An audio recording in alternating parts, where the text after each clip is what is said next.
స్వస్థ నారీ స్వశక్తి పరివార్ అభియాన్ కార్యక్రమంలో భాగంగా శ్రీకాళహస్తిలోని భాస్కరపేట అంగన్వాడీ కేంద్రంలో టాటా ట్రస్ట్ ఆధ్వర్యంలో ఐసీడీఎస్ సిడిపిఓ శాంతిదుర్గ ఆధ్వర్యంలో మహిళలకు వంటల పోటీలను నిర్వహించారు. ఈ పోటీలలో పలువురు తల్లులు పాల్గొని అంగన్వాడీ కేంద్రాలలో అందజేసే పౌష్టిక ఆహారాలతో రుచికరమైన వంటలను తయారు చేశారు.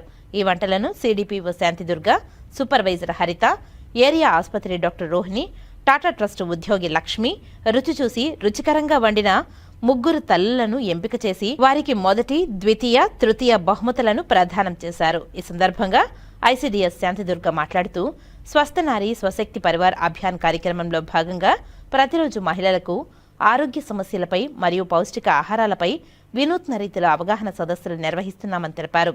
ఈరోజు టాటా ట్రస్ట్ ఆధ్వర్యంలో మహిళలు వారి కుటుంబ సభ్యులకు పౌష్టికాహారం ఏ విధంగా వండి పెడుతున్నారో తెలుసుకునే విధంగా వంటల పోటీలు నిర్వహించామని, ఈ పోటీలలో ముగ్గురు తల్లులు రుచికరంగా వంటలు వండడంతో వారికి ప్రథమ, ద్వితీయ, తృతీయ బహుమతులు అందజేశామని తెలియజేశారు. ఈ స్వస్థ నారీ స్వశక్తి పరివార్ అభియాన్ కార్యక్రమంలో మహిళలకు పౌష్టిక ఆహారంపై మరియు మహిళల్లో వస్తున్న అనారోగ్య సమస్యలపై ప్రతి గ్రామంలోని అంగన్వాడీ కేంద్రంలో అవగాహన సదస్సులు నిర్వహిస్తూ మహిళలను చైతన్యపరుస్తున్నామని తెలియజేశారు. అందరికీ నమస్కారం అండి. పోషణ మాహ్ సెలబ్రేషన్స్లో భాగంగా ఈ నెల రోజులు వివిధ కార్యక్రమాలు నిర్వహిస్తున్నాము. అందులో భాగంగా ఈ రోజు టాటా ట్రస్ట్ వారి సహకారంతో వంటల పోటీలు నిర్వహించడం జరిగింది. మనకేంటంటే ఈ ఆహారపు అలవాట్లు మారుతుంది కాబట్టి చాలా రకాల వ్యాధులకి లోనవుతున్నారు.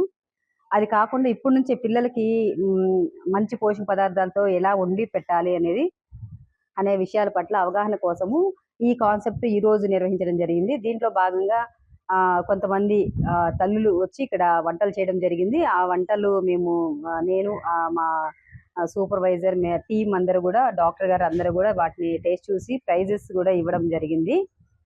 ఈ విధంగా ప్రతి గ్రామంలో, వార్డులో కూడా ఈ వంటల పోటీలు, ముఖ్యంగా ఏంటంటే మెన్ స్ట్రీమింగ్ అనేది కాన్సెప్ట్ ఉంది కాబట్టి మగవారందరికి కూడా ఆహార అలవాట్లు తెలియాలి కాబట్టి వారిని కూడా ఇన్వాల్వ్ చేసి నెక్స్ట్ మేము ఆ ప్రోగ్రాం కూడా పెట్టడం జరుగుతుంది. ఈ విధంగా అందరిలో కూడా అవగాహన, ప్రజల్లో కూడా మంచి ఆహార అలవాట్ల మీద అవగాహన తీసుకొని వచ్చేదానికి పనిచేస్తున్నాం.